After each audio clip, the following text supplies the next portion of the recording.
une fois un roi tyrannique. Oui, ça arrive des fois. Celui-là, il aimait les jeux de hasard, mais quand il était sûr de gagner. Il aimait les paris risqués, mais quand les risques étaient pour les autres et les gains pour lui. Et il gagnait.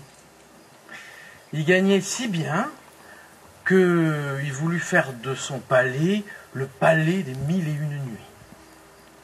Il se lança dans des grands travaux. Un matin, il était sur sa terrasse et il regardait tous les ouvriers qui s'affairaient dans la cour. Et là, il voit qu'il y a un gigantesque tas de briques qui monte jusqu'au 2e étage de l'aile gauche. Ça lui donne une idée. Il appelle ses conseillers, tiens, on va s'amuser un peu. Alors il fait rassembler tous les ouvriers qui s'affairent dans la cour. Et il leur dit, vous savez que vous êtes chez moi. Et chez moi, je récompense ceux qui travaillent dur. Je peux vous rendre riche, très riche, aussi riche que moi. Mais uniquement le meilleur d'entre vous. Vous voyez ces jarres-là? Il montre des grandes jarres qui étaient posées dans un coin. Le meilleur d'entre vous, je lui donne 10 jarres remplies à ras-bord d'or. 10. Les ouvriers le regardent sidérés. C'était de pauvres gens qui trimaient du matin jusqu'au soir pour un salaire de misère. Alors, 10 jarres pleines d'or, vous pensez. Mais, continue notre roi tyran, il faut relever un défi d'envergure. Vous voyez ce tas de briques là-bas? Eh bien, celui qui va les porter une à main nue jusqu'à l'autre bout de la cour, et ce avant la nuit, je donne les 10 jarres d'or. Ah, les ouvriers, déçus, baissent la tête. C'était impossible, c'était un pari idiot. Il aurait fallu être 10 avec une charrette pour porter toutes ces briques à l'autre bout de la cour. Alors qui se lance? C'est à ce moment-là qu'un jeune maçon, aux cheveux frisés et à l'œil aigu, lève la main. Monsieur, est-ce qu'on peut rajouter une règle à votre jeu? Une règle? Quelle règle je veux rajouter? Eh bien, je vous laisse la possibilité de terminer le jeu quand vous voulez, en plein moment dans la journée. Et là, vous me donnez juste une jarre d'or, une seule. Que j'arrête le jeu, je te laisse une jarre d'or. Ok, mais moi aussi j'ajoute une règle.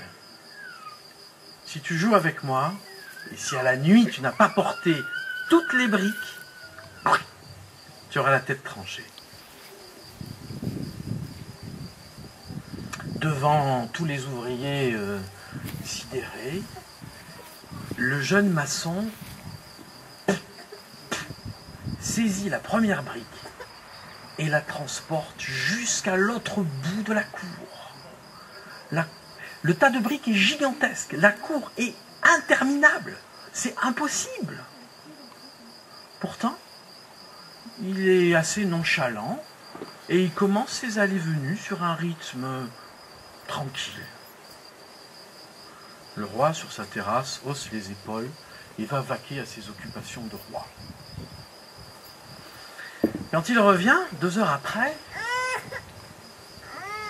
le tas est à peine entamé. Ça le fait rigoler, le roi, évidemment. Cette histoire...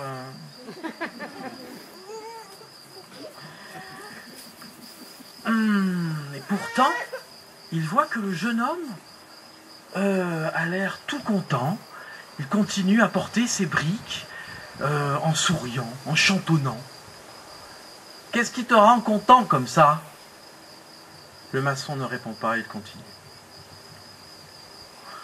2 heures après, le roi descend dans la cour. Le soleil est au zénith. Il va compter les briques qui ont déjà été portées. Il y en a moins d'une centaine, autant dire 3 fois rien par rapport à l'immensité du tas. Mais pourtant, toujours, ce jeune homme qui est tout content. Pourquoi t'es content, toi? Mais c'est normal.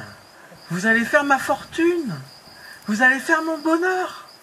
Je vais me marier. Alors, je suis content. Mais tu vas perdre. Ah non. Non, non, non. Et le maçon explique que l'autre a oublié une chose, une toute petite chose, mais qui change tout. Alors le roi commence un petit peu à avoir le doute qui s'insinue. Il réunit ses conseillers, il leur dit « Est-ce que je peux perdre ?»« Non, Majesté, non, pas vous. Vous êtes le meilleur. » Ça le rassure, mais il va quand même voir un contremaître, il lui dit « Ce jeune homme-là, il est pas bien. »« Ah non, il est normal. » Et le jeune homme continue ses allées et venues, il siffle.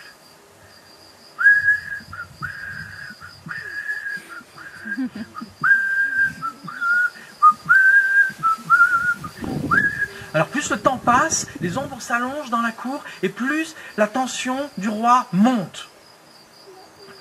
Il commence à se dire, bon, il fait nuit à quelle heure, il fait combien de briques à l'heure, mais est-ce que c'est possible qu'un homme qui va mourir ce soir siffle comme ça?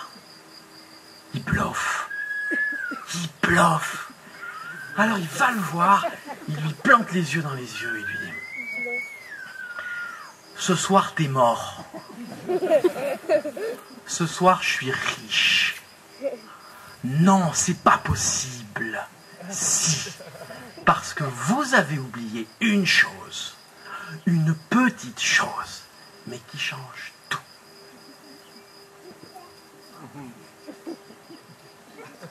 Le roi remonte dans ses appartements effondré. 10 jarres d'or. Je suis ruiné. Bon. Il redescend vite fait. Il dit, garçon, je t'observe depuis ce matin. Je te trouve courageux, très bien. Je me suis attaché à toi, je veux pas qu'il t'arrive quelque chose. Je vais te donner une bourse pleine d'or. Et puis on arrête ce jeu, t'as aucune chance, de toute façon.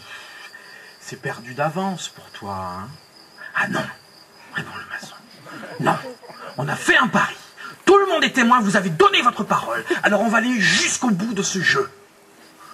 Mais imbécile, c'est pour te sauver que je fais ça. Tu n'as aucune chance, je contrôle tout. Tout, sauf une chose.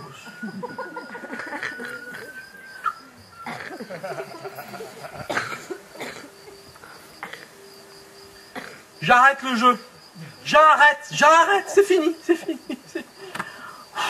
Alors tous les ouvriers encerclent notre jeune maçon.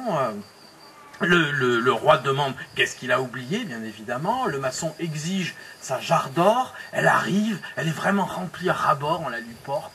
C'est une fortune colossale pour ces pauvres gens. Ils sont tous en train de la regarder. Il leur dit à tous ces ouvriers, voilà, il leur dit, mais c'est pour ça que je jouais depuis le début, pas pour les 10 jarres de l'autre, c'est pour ça, et je l'ai eu. Mais qu'est-ce que j'ai oublié, le roi? Ce que tu as oublié? Que tu pouvais perdre confiance en toi. Et vous, ne l'oubliez pas. Il prit son or et s'en alla.